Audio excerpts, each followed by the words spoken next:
এই ত্রিপুরা বিধানসভা পবিত্র বিধানসভা এইভাবে পুলিশিত হতে আগে কখনো দেখি। ঠিক আছে, শাসক গোষ্ঠী অ্যাডভান্টেজ, মেজরিটি সংখ্যাগরিষ্ঠ ভোটে অ্যাডভান্টেজ থাকবে, পাবে, সবটা ঠিক আছে, কিন্তু বিরুদ্ধে কথা বলতে দেবে না, এরকমভাবে অপমান করবে বিরোধী দলের নেতাকে,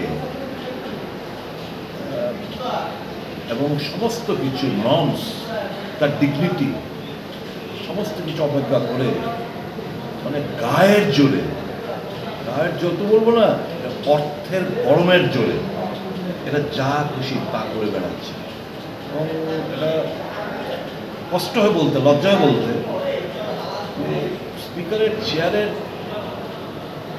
বসে যদি কেউ এই চেয়ারটাকে অবমাননা করে, এটা কিন্তু আগামী দিন এই যে যারা নতুন নতুন সম্পরা এলেন, তারা কিন্তু ভাববে বোধহয় এটাই বোধহয় সিস্টেম, এভাবেই বোধ হয় হাউসটা চলে।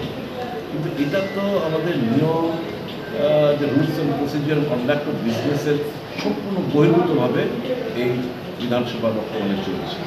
খুবই দুঃখ হয়, পীড়া হয়, এবং এই যে প্রধান বিরোধী দল, সিপিএম দল, বামপন্থী দল, আজকে সিদ্ধান্ত শুনলাম তাদের মুখে, ওনারা সিদ্ধান্ত নিয়েছেন বাকি সেশন ওনারা বয়কট করবেন, ওনারা উপস্থিত থাকবেন। এটা তো সরকারের কাছে সরকার লজ্জা।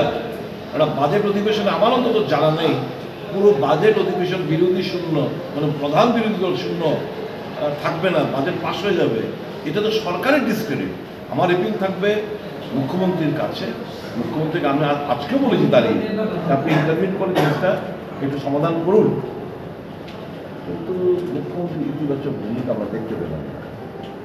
মুখ্যমন্ত্রী বললেন আমি তো কালকে দাঁড়ানোর চেষ্টা করেছিলাম, এরকম শুনেনি, কেউ শুনেনি। আরে আপনার কথা তো আপনার দলের লোক শুনছেন। আপনি যখন দাঁড়ালেন, আপনার ট্রেজারি বেঞ্চের অধিকাংশ সভ্যরা তখন দাঁড়িয়ে হইচই শুরু করছে। কিন্তু ঠিক না, যা হচ্ছে নিয়ম বহির্ভূত, অনিয়ম বেনিয়ম, যা মনে যা চাইছে, যেরকমভাবে চাইছে, সমস্ত উল্টাপাল্টা হচ্ছে বিধানসভা। তার গরিমা হারিয়েছি বিধানসভা, এটুকু বলতে